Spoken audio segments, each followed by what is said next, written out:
Ticket super बाजारमध्ये धान्य आणि कडधान्यांवरती विशेष सूट, सर्व प्रकारचे ड्रायफ्रूट व मसाले मिळण्याचं एकमेव ठिकाण. खास दसरा दिवाळीसाठी फॅशन आणि फुटवेअरमध्ये असंख्य ब्रँडेड व्हरायटी उपलब्ध व तेही 70% पर्यंतच्या डिस्काउंटसह. साडी, कपडे यावर भरपूर सूट. साडी 89 रुपयांपासून सुरू. दिवाळीसाठी लागणारे आकाशकंदील, विविध फ्लॉवर पॉट, शर्ट, पॅन्ट, लहान मुलांसाठी विविध व्हरायटीचे ड्रेसेस, शूज, दिवाळीसाठी लागणारे गिफ्ट व फर्निचर हजारो व्हरायटीमध्ये दाखल. तर आजच टेकिट सुपर बाजारला भेट द्या व खरेदी करा आणि पैठणी जिंका. पत्ता पंचवटी चित्रमंदिर जवळ, छत्रपती शाहू महाराज पुतळा रोड, इचलकरंजी.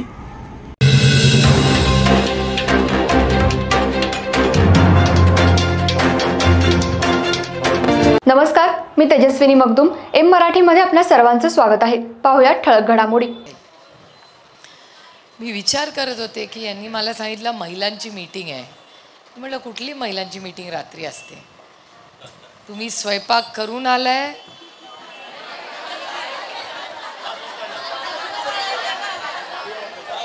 अरे मग तर मी 5 मिनिटात भाषण उरकायला पाहिजे, नाही तर घरी सगळ्यांना उपासच आहे आज. का करांडे सरांनी डबा केलाय सगळ्यांसाठी? कारण माझी नेहमी सगळ्यांना विनंती असते की महिलांचा कुठलाही कार्यक्रम हा 5च्या आत संपलाच पाहिजे, असा माझा आग्रह असतो. त्याचं कारण असं की महिला डबल शिफ्टमध्ये, 2 शिफ्टमध्ये काम करत असतं.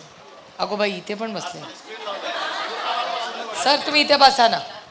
अहो बसा, मला ते दिसत नाही. थांबा जरा 1 सेकंड. तो कॅमेरा मला नाराज होणार आहे, तरी एकदा पटकन येते. रामकृष्ण हरी. परत येते थोड्या वेळाने. Cameraman okay?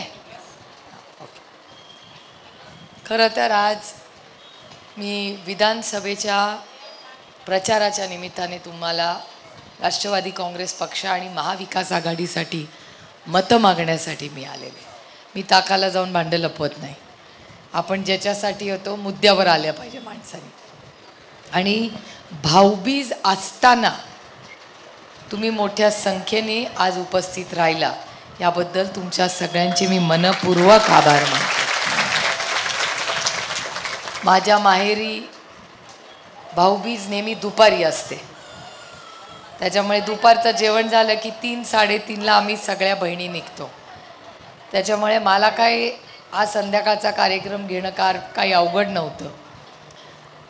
नवरा, मुलगा, मुलगी सगळे मुंबईला गेले आणि आता 15 दिवस आपली आई आपल्याला भेटणार नाही हे माझ्या मुलांना माहिती आहे. त्याच्यामुळे 20 तारखेपर्यंत आमच्या घरामध्ये धमाल आहे. ना बायकोचा पत्ता आहे, ना आईचा पत्ता आहे. त्याच्यामुळे ती तिघांची गँग एकदम सुखात आहे.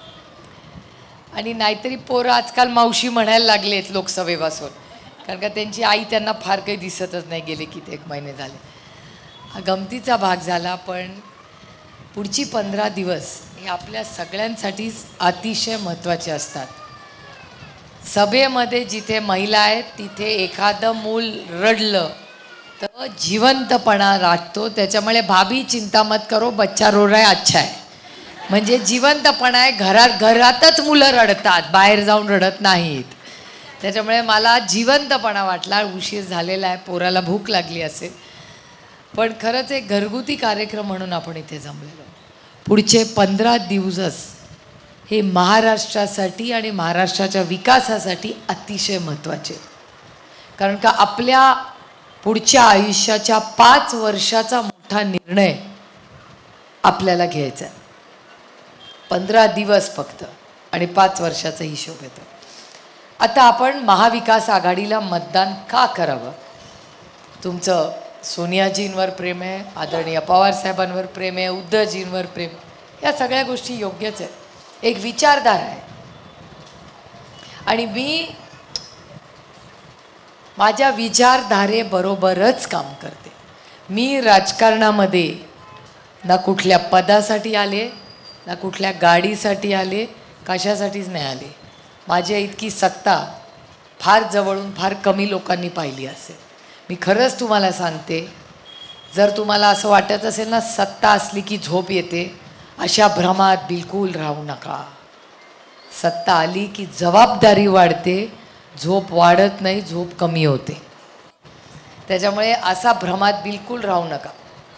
मी जेवढी सत्ता पाहिली आहे ना, खरंच फार कमी लोकांनी पाहिली असेल. त्याच्यामुळे मला सत्तेचा न मोह न प्रेम, कारण का मी पाहिली आहे. पण सत्तेमुळे त्याचा जर चांगला वापर जर झाला, त्याची उपयुक्तता चांगली झाली, तो झोप चांगली येते. कारण का त्याच्यामुळे तुमच्या आयुष्याचा एक चांगला बदल घडवण्याची संधी त्या सत्तेमध्ये असते. सत्ता काय असते हो? दुर्दैव या लोकांना असं वाटतं की सत्ता आली म्हणजे गाडी घोडा आलं. सत्ता ही तुमच्या घरासाठी नसते.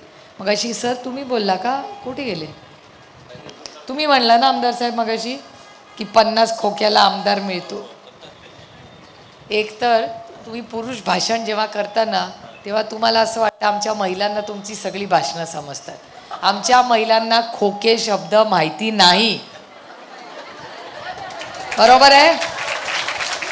हे पुरुषांना माहिती, आम्हाला नाही माहिती.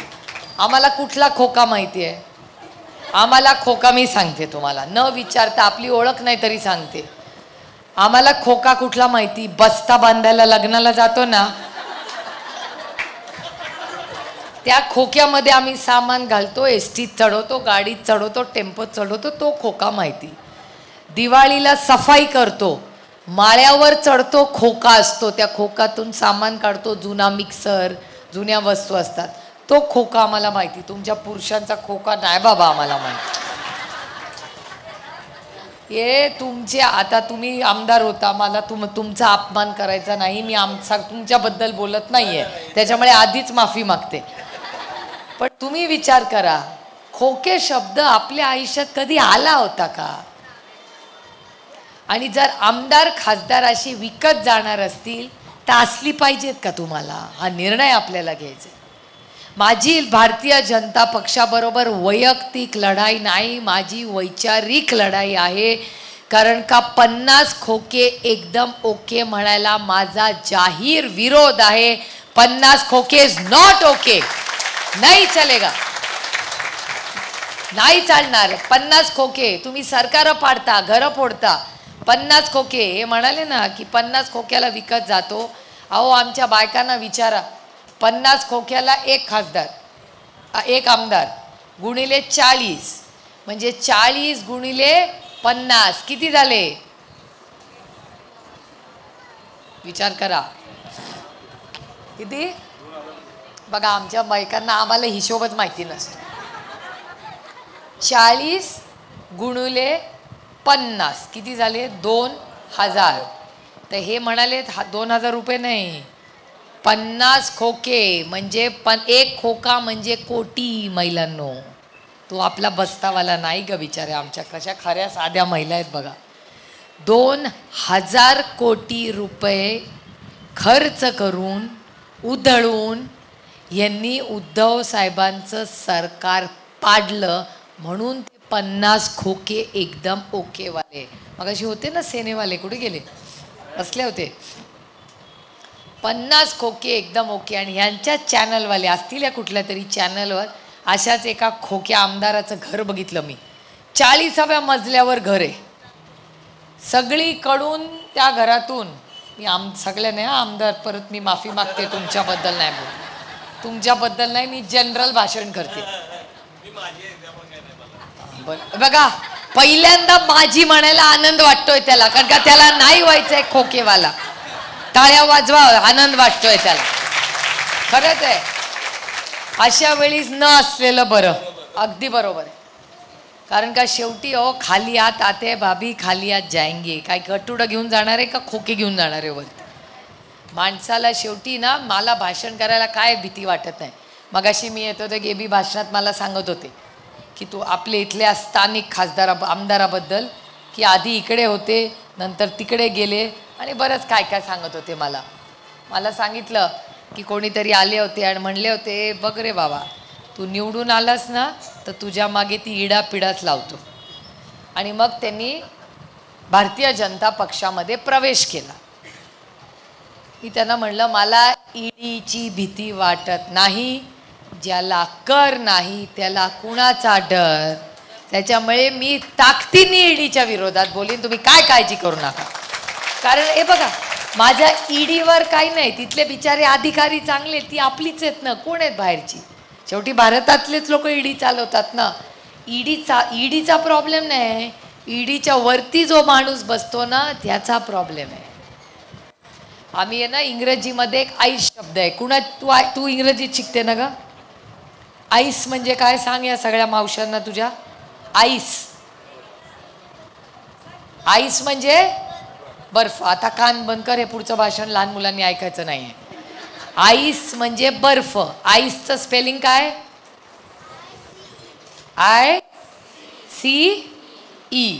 I for income tax, C for CBI आणि E फॉर. हे जे सरकार आता चाललंय ना, हे फक्त इन्कम टॅक्स, CBI आणि ईडीवर चाललंय. म्हणजे आईस. आईस म्हणजे बर्फ नाही. पुरा ऊसाच्या घुराळात जाल आणि बर्फ टाकून घ्याल, तो आईस नाही. हा इन्कम टॅक्स, CBI आणि ईडी. माझं म्हणणं आहे की तुम्ही जर काहीतरी केलं असेल आणि या देशाची गद्दारी केली असेल आणि तुमच्यावर केस असेल, तर तुम्हाला कुठल्याही पक्षात जागा नाही. तुमची कोर्टात केस झाली पाहिजे. आणि या देशाच्या काळ्या मातीशी तुम्ही गद्दारी केलं असेल तर तुम्हाला माहिती आहे कुठे गेला पाहिजे माणूस. त्यांनी पक्ष बदलू काम करता कामा नये. तुम्हाला कसे पाहिजेत, इमानदार आमदार पाहिजे का तुम्हाला ईडीवाला पाहिजे. इमानदार. बघा, पण ह्याच्यासाठी पुढचे 15 दिवस कष्ट करावे लागतील. अगो बाई, माझ्याकडे आज ना 11 पर्यंत मला नाही जमणार ग यायला. अगं नाही, आज ना मी 7 वाजताच घरी जाते ग. थोडं पुढचे 14 दिवस मी फक्त या बाबासाठी मागते. 14 दिवस, दिवस रात्र लोकांकडे जा आणि देल खोल के ईडीच्या विरोधात. म्हणजे ईडी म्हणजे त्या बिचाऱ्या ईडीबद्दल नाही, यांच्याबद्दल. अरे जो माणूस ईडीला घाबरून पक्ष बदलतो त्याच्यावर कशा विश्वास ठेवणार आपण. बाकी तुम्हाला काय करायचंय, हमारा देश से गद्दारी मत करो. ईडीचे जे केसेस तुमच्यावर होतात, कुणाचे पैसे ते. हे 2000 खोकेवाले आहेत ना, 2000 कोटी रुपये जर इचलकरंजीमध्ये आले असते तर रामाचं राज्य नसतं का आलं. तुमचे सोन्याचे रस्ते झाले असते. आता भाव काय सोन्याचा देवालाच ठाऊक. आणि चांदीचा आणि कापूरचा महाग झालाय की नाही कापूर. आणि तेलाचा किती, डब्बा किती. आणि लाडकी बहिणीला मिळतात किती. मग 1500 दिले आणि फक्त डब्यासाठी घेतले किती. बघा हे भाऊ. हा 1500 रुपये. मला सांगाव, GST टॅक्स भरतो आपण सगळे. महिलांनो, तुम्ही पण टॅक्स भरता. आता तुम्ही म्हणला मला कसं माहिती असेल. मी नाही बाई भरत, तुम्ही टॅक्स भरता. हे सरकार आल्यापासून पोराला ग्लुकोजचं बिस्किट भरता ना, त्याच्यावर पण टॅक्स लावलाय. खोड रबर घेता, खोड रबर, त्याच्यावर पण टॅक्स आहे. साडी घेता नेसताना त्याला पण टॅक्स आहे. हे ब्लाऊजचं एवढंसं लागतं ना, एवढंसं कपडा, त्याला पण टॅक्स आहे. आणि आधी एवढा टॅक्स नव्हता. महागाई वाढली आहे का नाही. वाढली आहे. मग महागाई वाढणारं सरकार पाहिजे का कमी करणारं. महागाई कमी. माझी आई तर मला नेहमी सांगते, 2014 साली ना आपलं सरकार होतं आणि माझी आई रोज मला म्हणायची तुमचं सरकार येतच नाही. म्हणलं ह्याच घरात राहून रोज आम्हालाच सांगणार की आमचं सरकार येणार नाही. वा रे आमची आई. तर ती मी म्हणायची का नाही आमचं सरकार येणार. ती म्हणली इतकी महागाई आहे ना, तुमचं सरकार येत नाही. आणि नाही हो आलं आमचं सरकार. आपलं सरकार नाही आलं 2014 मध्ये. आणि आज माझी आई मला हेच सांगते. ती म्हणते हे सरकार जाणार, कारण का महागाई इतकी प्रचंड झालेली आहे, काही परवडत. आणि हे भाषण मी माझ्या आईच्या वतीने, माझ्या आईचा राजकारणाचा काही संबंध नाही. आता तुम्ही म्हणाल शरद पवारांच्या बायकोला काय भाव माहिती, विचारा जाऊ. आटा, दाल, कापूर, भाजी, भेंडी, कोथिंबीर त्या दिवशी म्हणते ह्या दिवाळीत कोथिंबीरची वडी नाही. म्हणलं असं का? मेन्यूमध्ये मी टाकत नाही. म्हणलं का? ती म्हणली एवढी 300 रुपये एवढीशी कोथिंबीर मिळते, रा बाबा नो कोथिंबीर वडी. यावेळेस आमच्या घरात कोथिंबीर वडी एवढी महाग झाली आहे. पण एवढी महाग झाली तर त्याचे 2 पैसे माझ्या शेतकऱ्याला मिळाले असते ना तर माझी हरकत नाही. 300 नाही 600 रुपयाला कोथिंबीर घेऊ. पण मिळतात का? आता आपण सगळे दुधाचा व्यवसाय माहिती आहे सगळ्यांना. दुधाला किती रुपये मिळतात माहिती आहे का? 26 रुपये जास्तीत जास्त. लिटरला किती विकत घेता तुम्ही?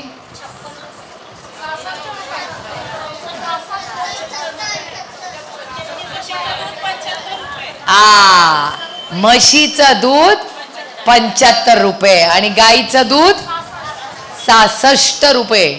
आणि शेतकऱ्याला किती मिळतं? 26 रुपये. मधले 30-35 रुपये ताई कुठे जातात? खोके. अरे मी ना म्हणले ना खोके भरायला. बाया बोलायला लागल्या खोके भरायला. अरे वा वा वा वा. Same same to same. मग कशी बोलते चुणचुणीत बघा लगेच. बघा माहिती आहे मधले पैसे कुठे जातात खोक्यांना. पण हा खूप गांभीर्याने घ्यायचा विषय. हे इलेक्शन ना हे तुमच्या माझ्या आणि तुमच्या सुखदुःखाचं नाही आहे, या राज्याच्या धोरणाचं आहे. ही जी भाषणं रोज मी बघते ना बायकांवर होणारे अत्याचार, अहो मला इतकं वाईट वाटलं. बारामती लोकसभा मतदारसंघाची लोकप्रतिनिधी व्हायचा मला सार्थ अभिमान आहे. याच बारामतीकरांनी मला निवडून दिलं, हे माझं भाग्य आहे. पण मला एक वाईट वाटतं सांगताना की 15 दिवसापूर्वी बारामती लोकसभा मतदारसंघाला गालबोट लागलं आणि तिथे एका मुलीची 3 मुलांनी तिच्यावर सामूहिक बलात्कार केला. सामूहिक बलात्कार केला. 15 दिवस त्यातला एक माणूस पण सापडला नाही कोणी बलात्कार केला. मी शब्द तुम्हाला देते, महाविकास आघाडीचं सरकार आल्यावर मी शब्द तुम्हाला देते, रेकॉर्ड करून ठेवा. या राज्यातल्या प्रत्येक लेकीची आणि घरातल्या तुमच्या मुलांची, फक्त मुलींची नाही, सुरक्षिततेची जबाबदारी सुप्रिया सुळेचं सरकार घेईल. हा शब्द मी तुम्हाला. उभी आहे ना इकडे. हा प्रॉब्लेम पोलिसांचा नाहीये. हिची भरती कुणाच्या वेळी झाली? आराराबाच्या वेळी झाली. बघा आराराबाच्या वेळी झाली. प्रॉब्लेम या वर्दीचा नाहीये. जेव्हा आबा होता ना, आबा माझे ज्येष्ठ बंधू होते. आबा जेव्हा या राज्याचे गृहमंत्री होते, या राज्यातली सगळ्यात मोठी पारदर्शक भरती जर पोलिसांची झाली असेल त्याच्यातून माझी बहीण पोलीस झाली, याचा मला सार्थ अभिमान आहे. आणि मेरिटवर पास झाली आहे, कोणाचा वशिला नाही. मेरिटवर पास झाली आहे. आज तिला विचारा तिच्या वर्दीचं तिला दुःख होतं का नाही. अहो पोलिसांबद्दल सार्थ अभिमान आहे. मला पण महाराष्ट्राचा पोलीस दिसला की आपली कॉलर टाईट होते. हे आपल्या महाराष्ट्राचा पोलीस आहे. प्रॉब्लेम पोलिसांचा नाही आहे, त्यांच्या वरती जो माणूस बसलाय ना त्याचा प्रॉब्लेम आहे. याचं कारण असं, तो जो माणूस तिथे बसलाय, आता हे तुम्ही भाषण ऐकू नका, तुमच्या मंत्र्याबद्दल बोलते. पण मला काळजी का वाटते की त्या वर्दीची त्यांनी विचार करून मला सांगा. ज्या माणसांनी पोर्श गाडी, तुम्हाला माहिती पोर्श गाडी एक महाग 2 कोटी रुपयाची गाडी असते, त्या गाडीनी पुण्यामध्ये एक यंग मुलगा आणि मुलगी काम करत होते, मोटरसायकलवर जात होती, उडवली त्या मुलीला, जागीच मृत्यू झाला. पोलीस स्टेशनला गेले, फोन आला, मोठ्याचा मुलगा आहे सोडून द्या. त्याला बिर्याणी खायला घाली, त्याचं रक्त तपासलं. बाबी रक्त तपासण्यात बदलण्यात आलं. हे माझ्या पोलिसांनी नाही केलं, त्या नेत्यांनी ज्यांनी फोन केला ना त्यांनी एक गलिच्छ केलं. कधी त्या आई वडिलांचा विचार केला की त्या आईला काय दुःख झालं असेल ज्याचा मुलगा आणि मुलगी त्या ॲक्सिडेंटमध्ये गेली. मग ह्या पोलिसांना काय वाटत असेल अशा वेळी. जेव्हा सामूहिक बलात्कार होतो तेव्हा यांना सांगितलं जातं की बघा बघा बघा यांचा, अहो एवढं तर सोडा, एका आपल्या ह्यांच्याच काळामध्ये सरकारमध्ये गोळीबार होऊन एका महिला पोलिसावर हात उगारला होता की नाही. असं सरकार पाहिजे. अरे काय हिम्मत कुणाची आमच्या पोलिसांवर. आपलं सरकार आल्यावर आपण पण सल्यूट त्यांना करायचा. अरे सल्यूट, आमची बहीण पोलीस झाली. हे आपल्याला आणायचंय. RR पाटलांच्या काळातला महाराष्ट्र आणायचा आहे. त्यांनी सुरक्षित ठेवला होता की नाही. तेव्हा होत होते का बलात्कार, चोऱ्या माऱ्या होत होत्या का. मग ते RR आबा करू शकत होते, तर राष्ट्रवादी काँग्रेस ही हे करून दाखवेल. आणि मी तुम्हाला शब्द देते, तुम्हाला कधी तुमच्या लेकी बाहेर गेल्या शब्द, तुमची लाडकी बहीण करू. पैसे येतील, पण पैसे आल्याबरोबर महिलांची सुरक्षितताही होईल. मला खरं सांगा, तुम्हाला महागाई कमी करून पाहिजे, पोरींची सुरक्षितता पाहिजे का हे फक्त 1500 रुपये देणारं सरकार पाहिजे? मला मुलांची सुरक्षितता पाहिजे, पोलिसांचा स्वाभिमान पाहिजे. अहो एक कसले लोक, परवा मला इतक्या वेदना झाल्या. आर पाटील मला मोठ्या भावासारखे होते. माझ्या डोळ्यासमोर आबा गेला, डोळ्यासमोर. मी हॉस्पिटलमध्ये उभी होते, डॉक्टरला म्हणत होते अरे कुछ भी करो मेरे भाई को बचाओ. गेला माझ्या डोळ्यासमोर. मी एकटी उभी होते, आबाचा भाऊ तात्या तिथे रडत होते.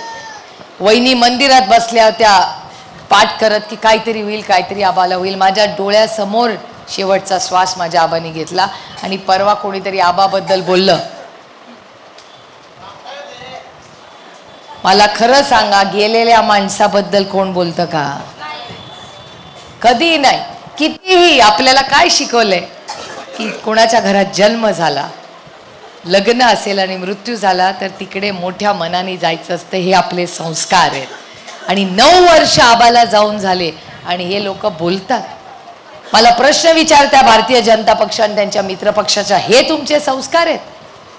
आणि काय बोलले त्याच्यामध्ये की देवेंद्र फडणवीसांनी एक फाईल दाखवली.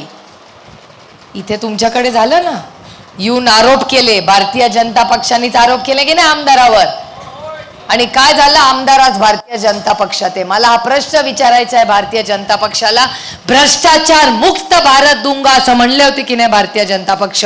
मग ज्यांच्यावर भारतीय जनता पक्षाने आरोप केले, सगळी कशी काय हो भारतीय जनता पक्षामध्ये आज? मग ते भ्रष्टाचारी आहेत का नाहीत? सगळे मला म्हणतात सुप्रिया एवढं बोलू नकोस. म्हटलं क्या कर लेगा, आपण रामकृष्ण हरिवाले आहे. जवाब सिर्फ पांडुरंगाला वितीन, बाकी कुणाला उत्तर देणार नाही. माझ्या मतदारांना देते हा, आणि आई वडील सासू सासरे नवरा पोरांना पण देते. त्यांनी, तुम्हाला अधिकार आहे, माझ्या मतदारांना माझा विचारायचा अधिकार आहे, पण त्यांना नाही घाबरत मी. याचं कारण आहे की मी खरं बोलते आणि मला रोज सांगावं लागत नाही मी खरं बोलते, कारण का मला माहिती आहे. रोज काय डंका पिटवत नाही की मी खरं बोलते, मी खोटं बोलतच नाही, त्याच्यामुळे वेळच येत नाही. पण तुम्ही जर भ्रष्टाचार लोकांना तुमच्या पक्षात घेणार असाल तर माझा प्रश्न आहे, मी उद्या कागलला जाणार आहे, मी बोलणार आहे. माझा हा प्रश्न आहे. कागलला गेल्यावर मला इचलकरंजीला पण हा प्रश्न आहे की भारतीय जनता पक्षाने आरोप केले की नाही या लोकांवर? किती? अरे बाबा 200 कोटी. आम्हाला 200 मध्ये 2 शून्य आहेत माहिती, आम्हाला 200 कोटीतले शून्य बिन्य आम्हाला काय माहिती. कोणी का जाऊ दे ना, त्या महिलेनी केले बिचारे. आता कशाला जुनं काढायचं कुणाचं.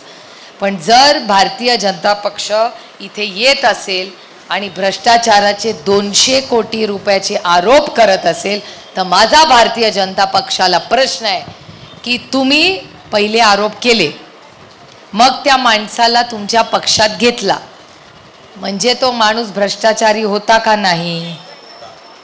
मग जर होता तर तुम्ही भ्रष्टाचार मुक्त भारत आणि महाराष्ट्र कसा करणार? तुम्हाला मी शब्द देते, जशी तुमच्या महिलांची सुरक्षिततेची जबाबदारी मी तुमची बहीण म्हणून घेईन, तसं महाराष्ट्र मी भ्रष्टाचार मुक्त करायचा शब्द मी तुम्हाला देते. मी 18 वर्ष खासदार आहे. सुप्रिया सुले की सबसे बड़ी ताकत मेरी ईमानदारी है. हे मी रोज भाषण करते. एक जण भारतीय जनता पक्ष मला बोलू शकत नाही. 50 वेळा भाषण केलंय. का नाही मला ट्रोलिंग करत? एरवी लहान लहान गोष्टींना मागे लागतात, ह्याच्याबद्दल का नाही बोलत? कारण का मी इमानदार आहे. मी पैसे गल्लू भरू आहे. तुम्ही म्हणतात ना तुमचे आमदार खोक्यांसाठी राजकारणात नाही आले. मी राजकारणात कशासाठी आले? तुमच्या आयुष्यात एक चांगला बदल घडवण्यासाठी आले. माझं स्वप्न होतं की ह्या राज्यातली प्रत्येक लेक आणि मुलगा मुलगी त्यांना चांगलं दर्जाचं शिक्षण मिळालंच पाहिजे, हा आमच्या सरकारचा आग्रह असेल. प्रत्येकाला वेळेवर औषध आणि इंजेक्शन मिळालंच पाहिजे, हा आपल्या सरकारचा आग्रह राहणार आहे. रस्ते में खड्डा, खड्डे में रस्ता नहीं चलेगा. खड्ड्यात रस्ता होताच कामा नाही असं आपल्याला काम करायचंय. अहो माझ्या लोकसभा मतदारसंघात रस्ता केलाय 18,000 कोटी रुपयाचा. किती? 18,000 कोटी. आत्ता परवा परत आलं इलेक्शन लागायच्या आधी की रस्त्याचं महागाई इतकी वाढली की 20,000 कोटींनी किंमत वाढली. 18,000 कोटी रुपयाचा रस्ता, महागाई झाली 18,000 कोटी. म्हणजे 18,000 कोटीचा रस्ता प्लस 20,000 कोटी किती झाले? 38,000 कोटी रुपयाचा रस्ता झाला. मी तुम्हाला शब्द देते, रस्ता होणार पण कॉन्ट्रॅक्ट मी हा बदलायला लावणार. 20,000 कोटी रुपये कोणाच्याही खोके घरात जाणार नाहीत. त्या पैशाचं इचलकरंजीमध्ये शाळा, कॉलेज, अंगणवाडी होणार, पाण्याची स्कीम होणार. हा शब्द मी तुम्हाला देते. आणि मी टाळ्यांसाठी भाषण करत नाही, कारण का मला लंबा खेळना है आपके साथ. रिश्ते शॉर्ट टर्म नसतात. मी येईन 5 काही भाषण करीन निघून जाईन, आत्या टाळ्या वाजवाल, 5 वर्षांनी परत येईन त्या म्हणेल काही भाषण करते. नातं हे पैशाचं नसतं, हे प्रेमाचं आणि विश्वासाचं असतं. हेच त्यांना कळलं नाही. त्यांना लोकसभेनंतर बहीण लाडकी झाली. लोकसभेत कुठली बहीण लाडकी होती? ही तर नव्हती.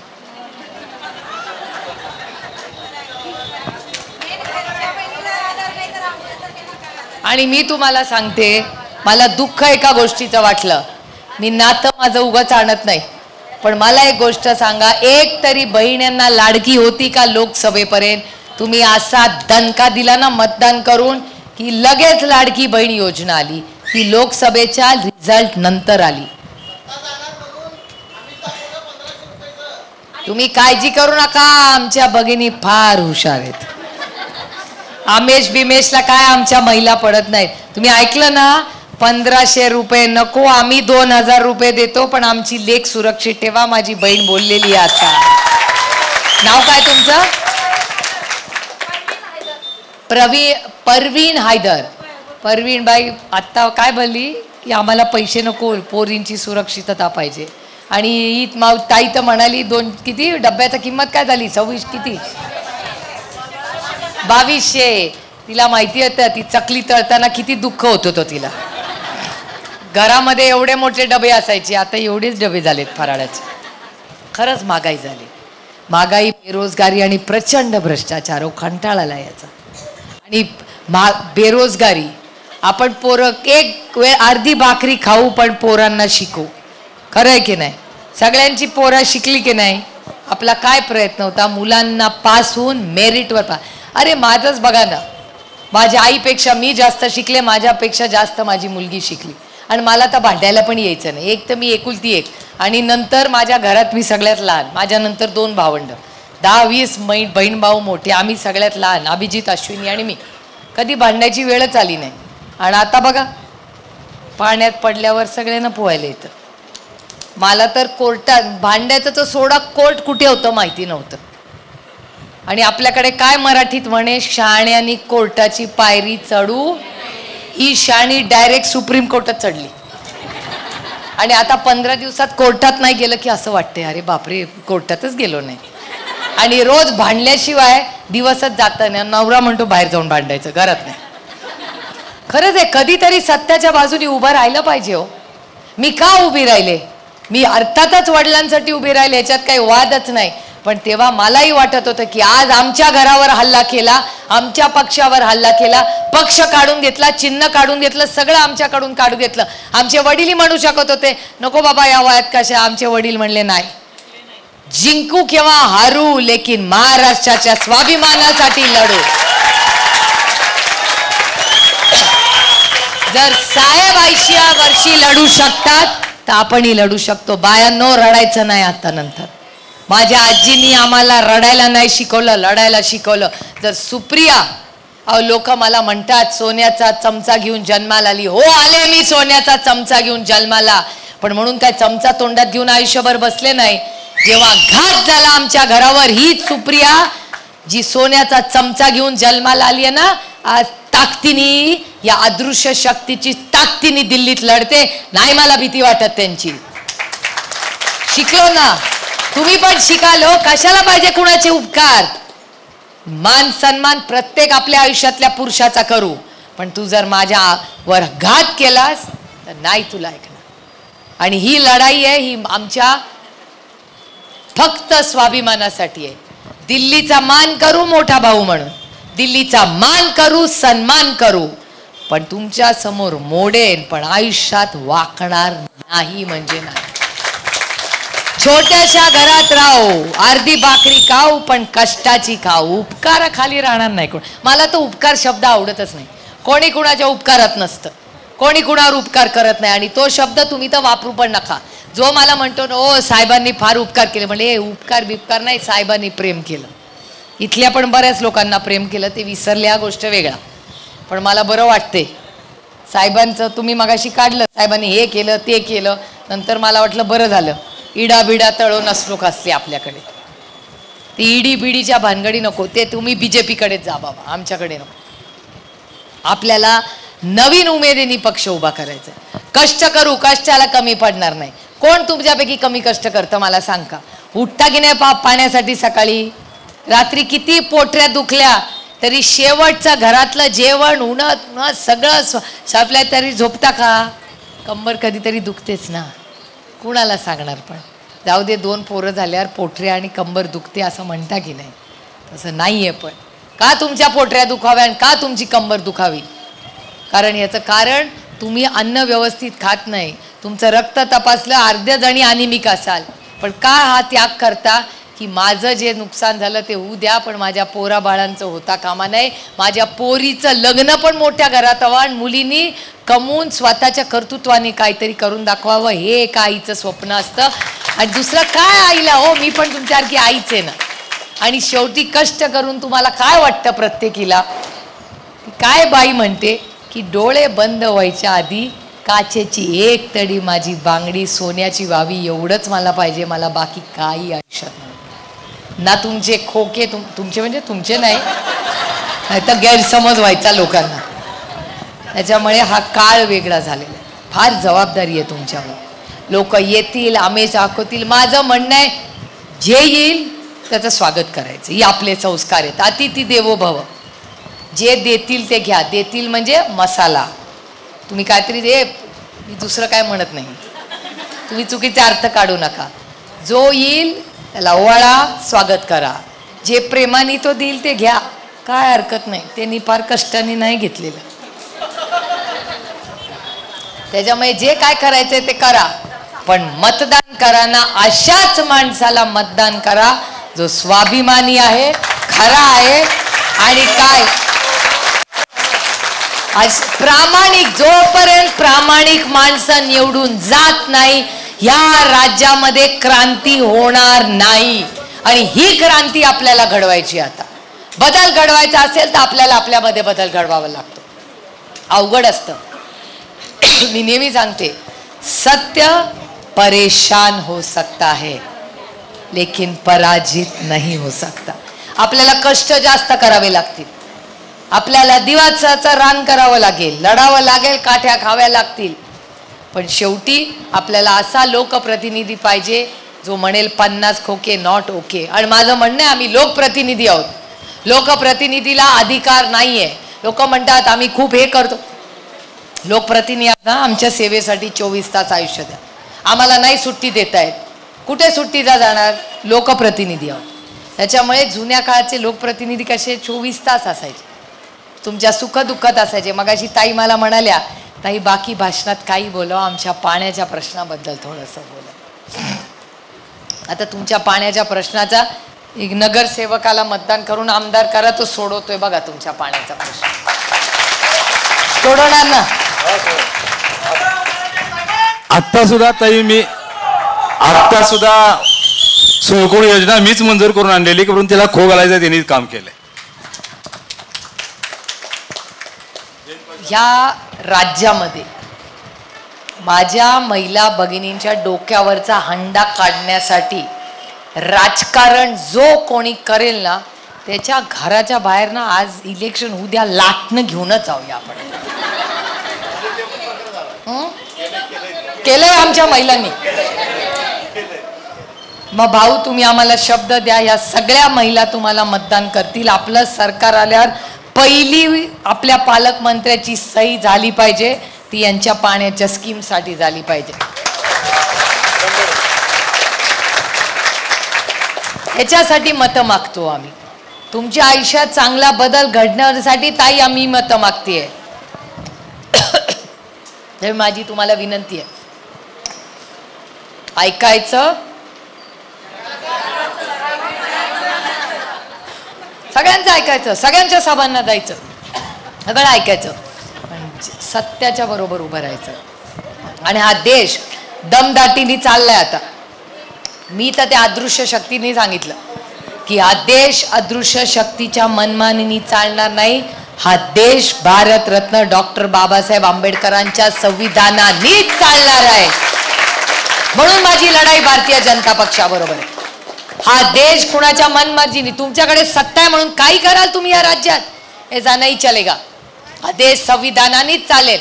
मग बीजेपी वाले म्हणतात ओ हे खोटं बोलतात. मी तुम्हाला सांगते, इथे पण आहेत ना भारतीय जनता पक्षावाले, कुणालाही ते म्हणतील तिथल्या इचलकरंजीच्या चौकात माझी बसायची तयारी आहे. मी तुम्हाला सिद्ध करून दाखवीन की भारतीय जनता पक्षाला ह्या देशाचं संविधान बदलायचं आहे. माझ्याकडे प्रूफ आहे. एक नाही दोन दोन खासदार ताई म्हणतात की 400 पार झाले, आम्ही संविधान बदलणार. इतक्या दिवस तुम्हाला संविधान आठवलं नाही, आताच कसे काय यांना भारतीय जनता पक्षाला आज, कारण का मतं दिली नाही ना तुम्ही. त्यांचं सगळं मताशीच जुळलेलं असतं.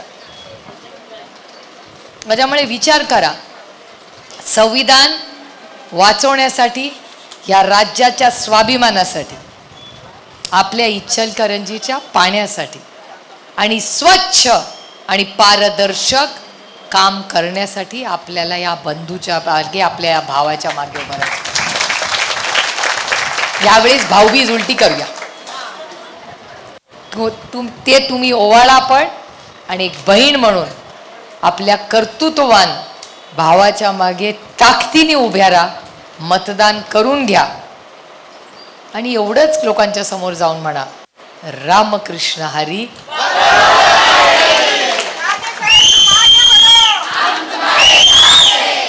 एक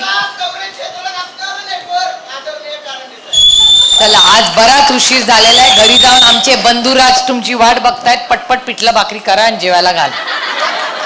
तुम्ही आलात, तुमच्या सगळ्यांचे